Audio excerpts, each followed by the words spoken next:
Wooly the goalie blanks the Golden Knights as the Leafs continue to roll. You're listening to the Locked On Leafs podcast, part of the Locked On Podcast Network. It's your team every day.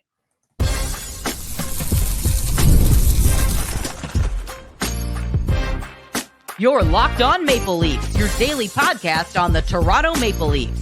Part of the Locked On Podcast Network, your team every day.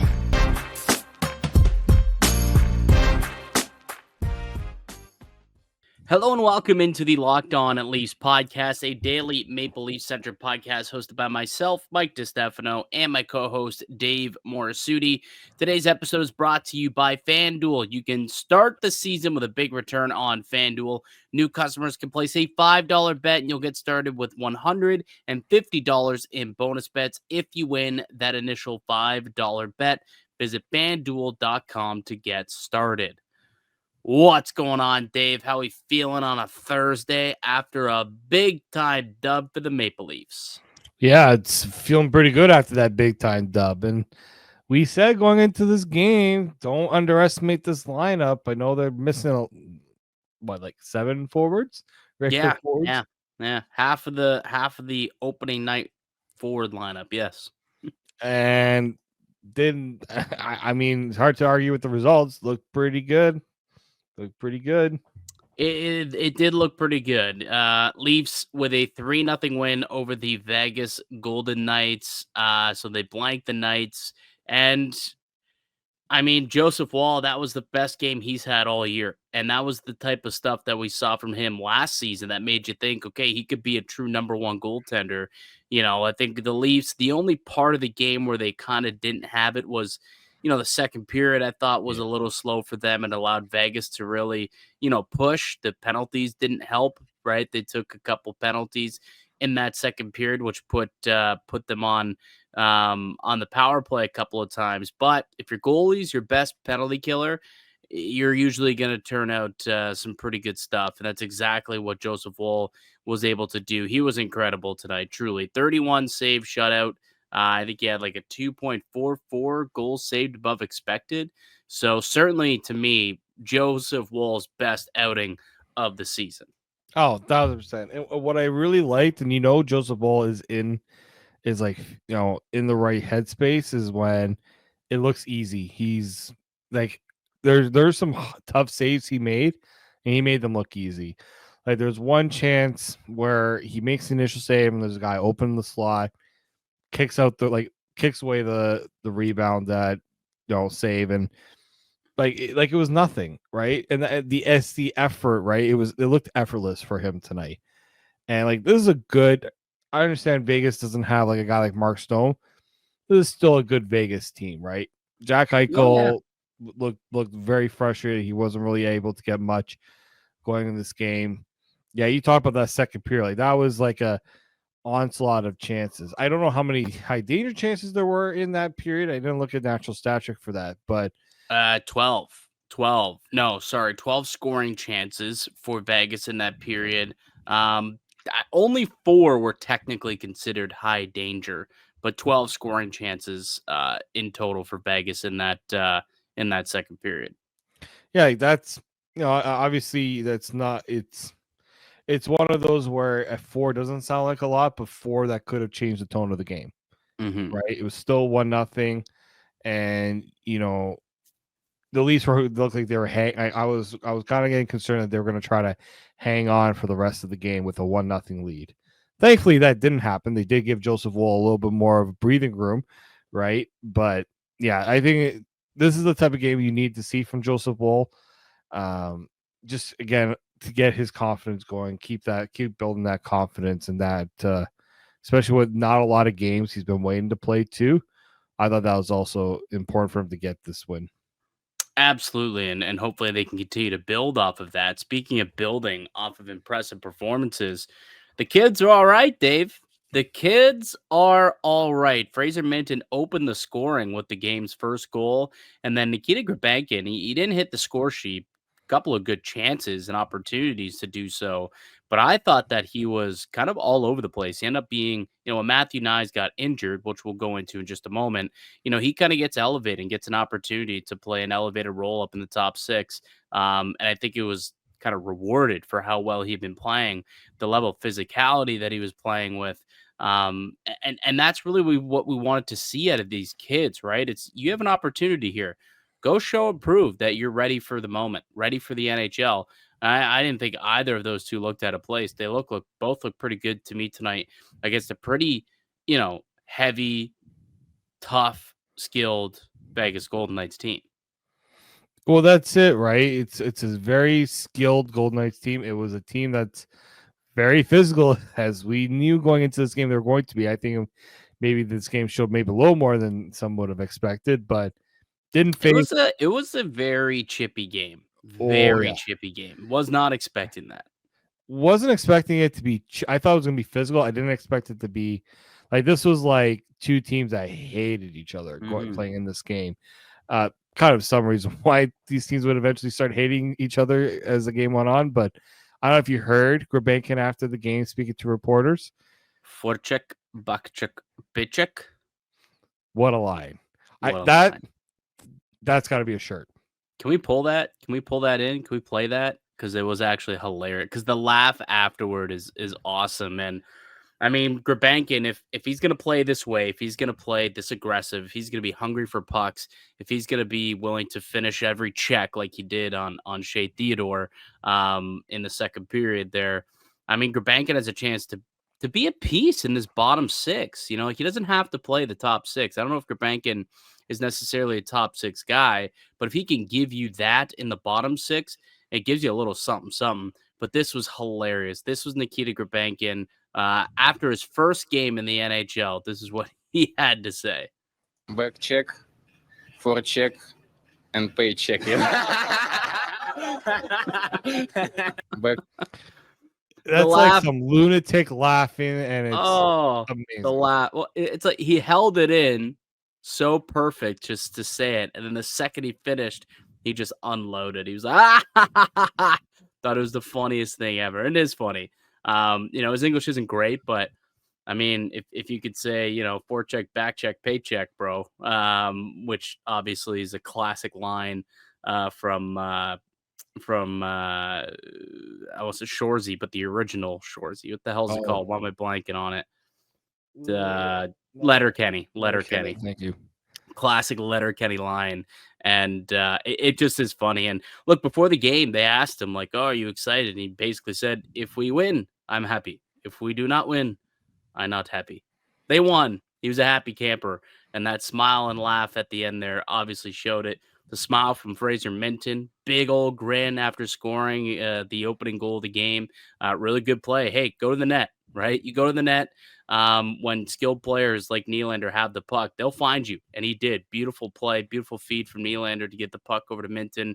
And, he had a little, some nice finish. And I got to tell you, man, I liked what that bottom six looked like today. And it was a little mismatch, obviously, with the Knies injury. And, the kind of ended up playing all over the place a little bit. But I think these kids could, like, if this is what they can give you on a nightly basis, man, there's going to be some discussions when this team gets healthy, because I thought they were more aggressive. I thought they were hungrier for pucks. They played heavy. They played with bite, and obviously showed that they've got a little more skill than the veterans that have been there over the course of the first 6 weeks of the season.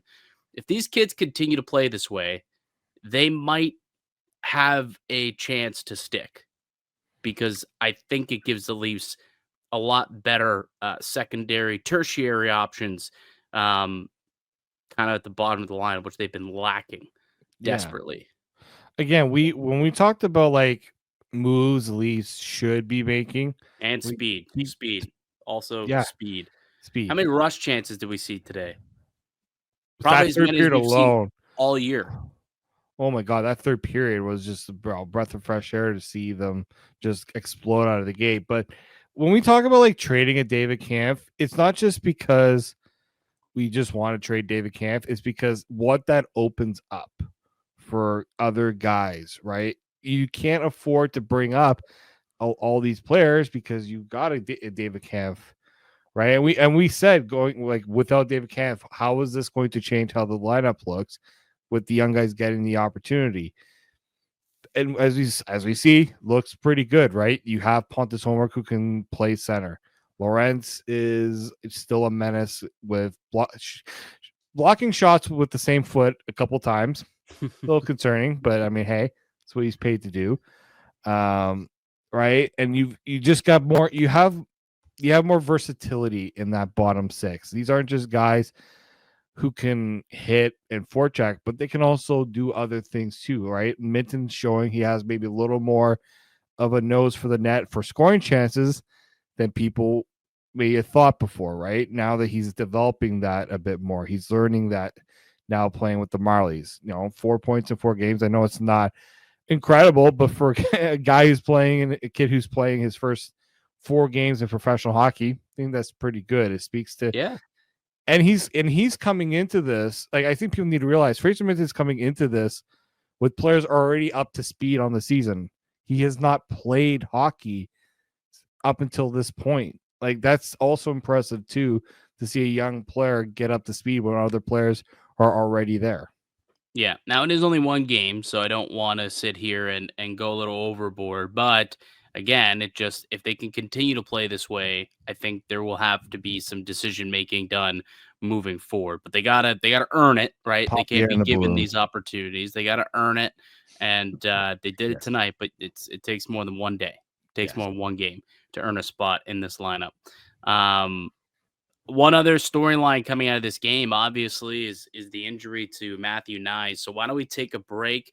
We'll come back. There was somewhat of an update post game from Coach Craig Berube, and we'll get to our 3 stars of the night as well. I'm Mike DiStefano with Dave Morassutti. You're listening to the Locked On Leafs podcast, part of the Locked On Podcast Network. It's your team every day. Today's episode is brought to you by FanDuel. Get ready to tackle the NHL action with FanDuel, America's #1 sportsbook, because right now new customers can bet $5 and get $150 in bonus bets if you win. The FanDuel Sportsbook app gives you everything you need to place live bets on the NHL all in one place.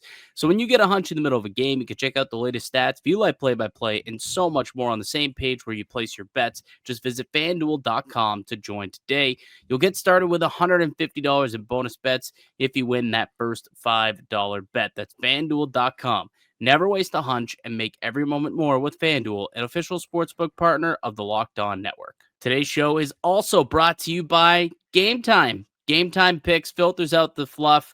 GameTime is a new feature called GameTime Picks that makes it getting tickets to see your favorite teams play live even easier. The GameTime Picks filters out the fluff to show you only incredible deals on great seats. You don't even have to waste time searching through thousands of tickets. GameTime Picks curates and makes it easier to save more on sports, comedy, concerts, theater events, whatever you're looking to get tickets to. They've got all-in pricing so that there's no surprise fees at the checkout. And they've got great seat views where you get a panoramic view from your seat in the app before you even purchase your tickets. And best yet, they've got the lowest price guarantee, or GameTime will credit you 110% of the difference. Take the guesswork out of buying tickets with the GameTime Picks. Download the GameTime app with the account, create an account, and use the code LOCKEDONNHL for $20 off your first purchase. Terms apply. Again, create an account, redeem the code LOCKEDONNHL for $20 off. Download GameTime today. What time is it? Game time. Welcome back into the Locked On Leafs podcast. Mike DiStefano, Dave Morassutti with you, as always, every Monday to Friday throughout the week. It's all Leafs all the time here in the Locked On Leafs podcast, available wherever you get a podcast and also up on YouTube. All right, Dave. So the unfortunate part of the game, there was a lot of good, but the one bad thing obviously was the injury sustained by Matthew Knies, who's having an unbelievable season. He's been a really consistent force for the Maple Leafs this year in his second full season in the NHL.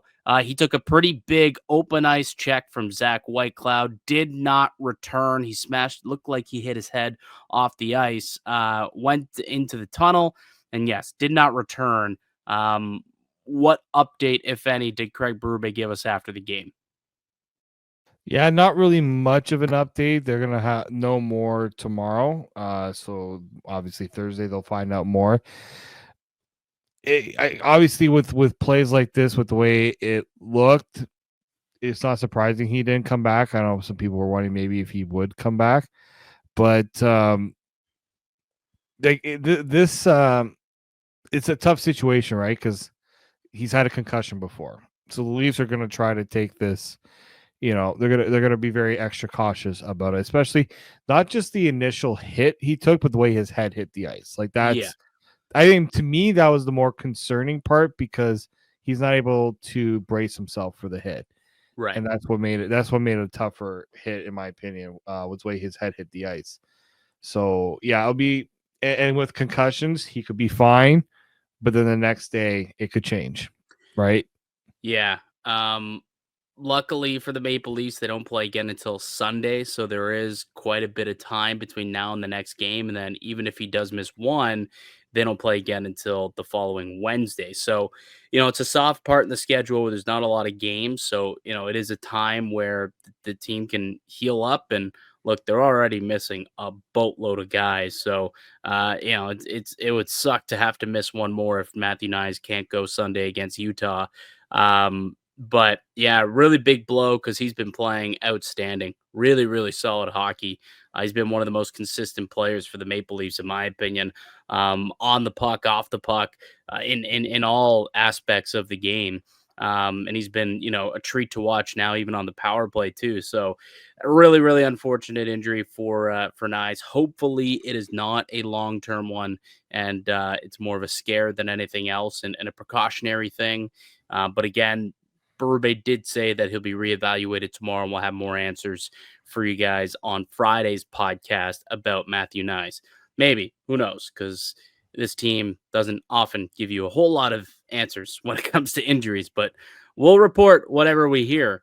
The hit itself, though, very controversial, Dave. Extremely controversial. I don't know how the hell that was not a major penalty. Contact to the head and left his feet to make the play.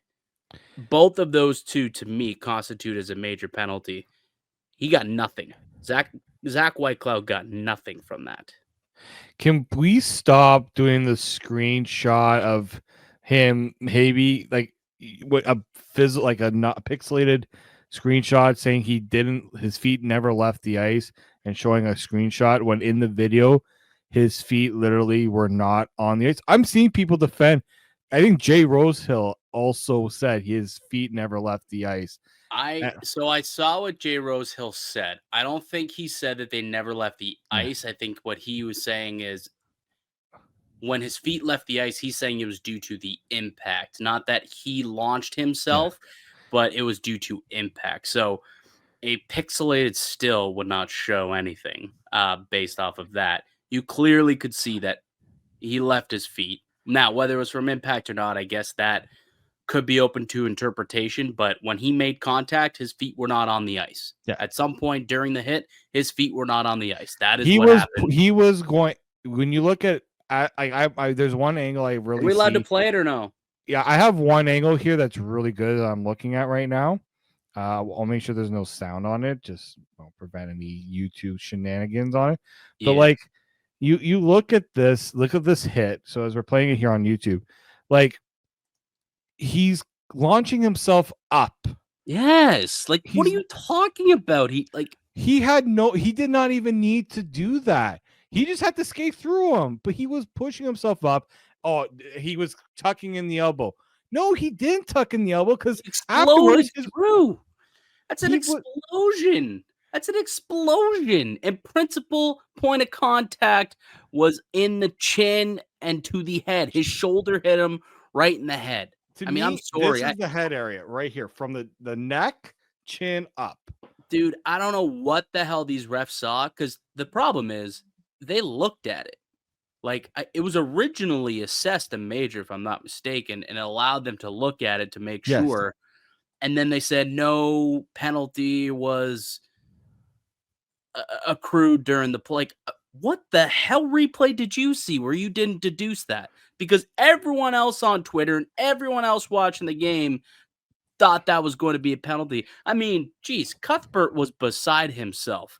Both announcers Craig beside themselves. Simpson was Simpson, not incessant. Cuthbert. Well, both. But yeah, Craig Simpson was beside himself when they didn't penalize for that hit. Outrageous. Absolutely outrageous. I do not know how they And believe it caused an injury. Like, what are we talking about here? two things on this one. One, the panel got it. Like Luke Glasnick, I think, was the only one that said that it was a head hit, and no one else did. I don't know how they could say that chest was the principal point of contact when Matthew Knies wasn't standing straight when it happened. He was kind of a little head forward because he was going for the puck. He was skating with the puck. So he's not skating from an upward position. He's leaning a little bit. And as the player who's delivering the hit, you need to recognize that and not go high up for the hit and not try to extend your body upwards and leave your feet. So I already know the YouTube comments are going to be hilarious with this. So I guarantee there's going to be some people are going to try to justify that hit. Well, there's some Leaf trolls out there that are Yeah. going to say that, we've got the blue and white goggles on while watching the hit. There's no way that was illegal. Obviously, they looked at it and blah, blah, blah. But I don't know, man. My eyes and a lot of other like national beat writers' eyes were tweeting the exact same thing, whether it was like Wyshynski or Shanna Goldman or like anyone. Is like, wow, that's looked an awful lot like a major penalty to me, and used the leaving of the feet and the contact to the head as the reasoning. And that's exactly what I saw and was assuming was coming as well. Thought the worst part of all this, they ended up with the penalty. The Leafs got a penalty out of it. Like, what are we doing here? Like, they both get sent to the box, and they're like, nah, the Leaf guy is going to get the extra. Dude, outrageous. Absolutely an outrageous situation. Unreal. Luckily, the penalty kill was on their game tonight, and they did not allow Vegas, which coming in, one of the hottest power plays in the league, 34%. And we talked about it coming in, right? They had to make sure that they kept the power play at bay and then shut down that Jack Eichel line and won the game at 5-on-5. And that's exactly what they ended up doing. Yeah. Like 5-on-5, they ended up, what was their expected goals at 5-on-5? I think it was quite decently in their favor, 57.49%. Yeah, so 57% of the minutes were won by the Maple Leafs at 5-on-5. So when they kept it to 5-on-5, they did very well. They did extremely well. Even in that second period, they were still the better team. Even though they allowed a lot of shots, there were not a lot of high danger chances in that second period. No, the chances that they got in the second period came from the power plays. Yeah. Like the 4 minutes of power play time that the Golden Knights had there in the second period. Right? That's what gave them some momentum. Yeah. In that period. But again, luckily the Maple Leafs able to kill it off, and Joseph Woll came up big once again. Your best penalty killer's got to be your goaltender, and although they should not have been on the penalty kill at that point, at least the hockey gods were right. When they say ball don't lie, puck don't lie either, and it did not end up in the back of the net on that PK. And I think that's for a reason, because the hockey gods knew that the officials screwed up on that one. All right, let's come back and get to the 3 stars of the game. I'm sure Joe Woll will make an appearance. So that's coming up next here on the Locked On Leafs podcast, part of the Locked On Podcast Network. It's your team every day.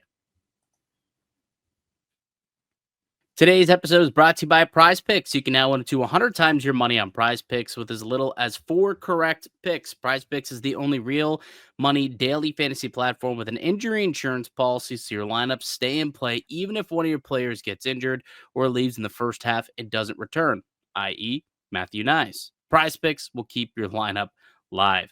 PrizePicks put its members first, so all withdrawals are fast, safe, and secure. When my picks hit, I can get my money in as quick as 15 minutes. Sign up today, and you'll get $50 instantly when you play $5. You don't even need to win to receive the $50 bonus. It's guaranteed. PrizePicks is the best way to win real money this hockey season. Which players are going off, which ones aren't. Make your picks in less than 60 seconds and turn your sports opinions into real money all season long on PrizePicks. Download the app today and use the code LOCKEDONNHL to get $50 instantly after you play your first $5 lineup. PrizePicks, run your game. The Locked On Leafs podcast continues. I'm Mike DiStefano with Dave Morassutti. The Locked On Leafs podcast is a daily Maple Leaf-centric podcast available and free wherever you get a podcast, and also the video version available up on YouTube. Maple Leafs with a 3-0 victory over the Vegas Golden Knights. That's 3 wins in a row. They've now got 12 wins on the season and moved to 6-1. Without Austin Matthews. A very impressive 6-1. And it's truly been a team effort. And, you know, we're going to go through the 3 stars of the game. And I had a little bit of difficulties coming up with just 3 because I thought that a lot of players were worthy of getting consideration. But let's go through it. We do it after each and every victory. It's our 3 stars of the game. The first star, Dave, explain to me why you have Joseph Woll as your number 1 star. Yeah, I mean, again, that second period, that was the key part, I think, turning point in the game for the Leafs is they were under siege, right? A lot of they were getting into penalty trouble.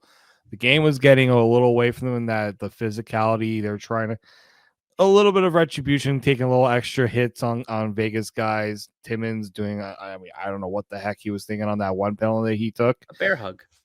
Like literally bear hug. Is like, hi, come here. Sleeper hold. A little sleeper hold, maybe. Right. He tried to do the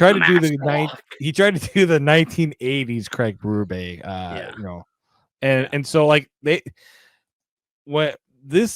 goaltending tandem, like it's really hard to not say they're not one of the better goaltending tandems in the NHL right now with the way that they're playing. Like each and every night you feel really good about your chances with one of these 2 guys in net. And Joseph Woll, start of the year hurt. We know that really everyone's been like, is this guy can get healthy? If he can play healthy, he can be really good. He looks pretty healthy to me. I mean, knock on wood. I'm really hoping I don't get, anybody coming after me after saying that. But like they don't win this game, I don't think, if he doesn't play this way. Because Vegas had their chances in this game, and he came up big. Especially that second period, like they at one point they had the shot attempts up, and I'm like, yeah, this is like a totally goalie effort right now to keep this game, as a 1-0 score. Well, the shots in the second period were 16-6, but I'm pretty sure it was like 14-2 at one point. Yeah. And it was very lopsided. Yeah, like the play was in the Leafs' end basically the entire period. But if you got a goalie who can stand on his head and make all those stops to keep the team ahead, that's a great thing. And obviously Joseph Woll did that tonight. 31 save shutout, 2.44 goals saved above expected, and really saved their ass. Specifically in that second period. So, yeah, Joe Woll gets the first star of the game for sure. Who got your second star? I'm going to go with special teams. Oh, just going to wrap them all together. Yeah, like the power play goal, that was huge for them. The penalty kill was crucial. Like Steve Lorentz blocking shots. Like, again, another game where Tanev and McCabe, I know as a pairing, like, outside of the penalty kill, they're good, but also like the penalty kill. They as soon as they got that puck, it was out of the zone. Getting those scoring chances to kill, pretty much the power kill, right? Lorentz getting, maybe not realizing he was going up against Jack Eichel in that situation, but again, like putting a little bit of that. Minten almost scoring on the pelt, like shorthanded, like that. I'm really liking what I'm seeing from this penalty kill. It's so much different than what we saw last year. Because last year, it was so bad. Right. And this penalty kill, I give Lane Lambert a lot of credit. And obviously the personnel has changed too, right? It's a different personnel from last year. I'm really like this. This is why the Leafs are in the position they're in right now, because of the amount of penalties they're taking. It could really have sunk this team, right? And if you're gonna take a lot of penalties, you better be able to kill them, and they're doing that right now. Yeah, they are. And it was good to see. Obviously, like Marner had a couple opportunities, even shorthanded too, and like Mitch Marner is my second star. I want to give him some love just because I think he's been doing it on both ends of the ice the entire time that Austin Matthews has been out of the lineup. Like he's really been the big reason why this team has been as successful as they are. Another 2 points tonight. A couple nice setups there for Mitch Marner. And ultimately, I just think that he needs to, like, Leafs Nation needs to start giving the guy a little bit more respect, a little bit more love. I think I realize, and maybe this is just the hockey card market, which I obviously dabble in. Mhm. But when I was at the big show a couple of weeks ago, no one was interested in Mitch Marner stuff. Like nobody interested in Marner. It's because no one really knows what the future holds for him. And I still think that there's this, and there's a lot of people who want a Nylander. Like Nylander was hot, hot, hot. Like, I'm sorry, Marner's the better player. Like Marner is just flat out the better player over William Nylander. I know this conversation, we had it many times in the summer. Like you were more 50-50 on it, but I was very stern on the fact that Marner is the better player. I was shocked when I saw that TSN had Nylander, I think ahead of Marner on the TSN top 50 player poll. Absolutely floored by that. But what Marner's showing you guys, what he's showing everybody now, his 200-foot play, his ability to set up goals and set up chances. The last game against Edmonton, his ability to make the right decision, to make a beautiful defensive play, go down the ice and score. I mean, he's a world-class player, an absolute world-class player. And I thought again tonight on both ends of the ice, he was fantastic, dancing around. Big reason why that power play looked good too was Mitch Marner. So gave him the second star. To me, what it's confirming in a way what we've been hoping and we've been saying for the last years.